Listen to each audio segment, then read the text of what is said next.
अब खबर है यवतमाल जिले से, जहां जिले के अंतर्गत आने वाले वनी पुलिस की टीम ने अवैध सुगंधित तंबाकू पर कार्रवाई करते हुए कुल 14,86,200 रुपए का मुद्देमाल जब्त किया।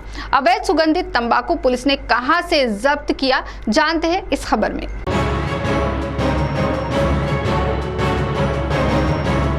वनी पुलिस ने एक बड़ी कार्रवाई करते हुए दूध ब्रेड की डिलीवरी करने वाले एक वाहन से अवैध तरीके से सुगंधित तंबाकू की तस्करी करने वाले एक वाहन को जब्त किया। और ये कार्रवाई डॉक्टर पवन बंसोड़, पुलिस अधीक्षक यवतमाल, पीयूष जगताप, अपर पुलिस अधीक्षक यवतमाल, गणेश केंद्रे, उप विभागीय पुलिस अधिकारी वनी पुलिस निरीक्षक अनिल बेहरानी के मार्गदर्शन में सहायक पुलिस निरीक्षक माधव शिंदे के साथ सुदर्शन वानोड़े, पंकज उम्बरकर, विशाल गेडाम, श्याम राठौड़, वसीम गजान कुड़मेथे ने अंजाम दिया। तो सुनिए इस कार्रवाई के संबंध में वनी के पुलिस निरीक्षक ने विस्तार पूर्वक मीडिया को क्या जानकारी दी।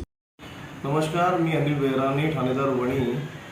आज दिनांक 11/2/2024 रोजी सकाळी आम्हाला गुप्त बातमीदारावर माहिती मिळाली की वणी हद्दीमध्ये दुधाचं वाहतूक करणारी, दूध आणि ब्रेड वाहतूक करणारी MH31 CQ 8815 ही जी ह्या गाडी क्रमांक असलेली वाहनामध्ये मजा जो सुगंधित तंबाखू असतं, जे शासनाने प्रतिबंधित केलेलं आहे, त्याची वाहतूक करणार आहेत किंवा वाहतुकीमध्ये ते सामील आहेत। तर त्या अनुषंगाने आम्ही सकाळीच आज भल्या पहाटे त्यानुसार नाकाबंदी आयोजित केली। आमचे अधिकारी आणि कर्मचारी टीमने त्या सदर वाहन थांबवलं आणि त्या वाहनामधून आम्हाला शासनाने प्रतिबंधित केलेले मजा नावाची जी आहे तंबाखू ही मिळून आलेली आहे।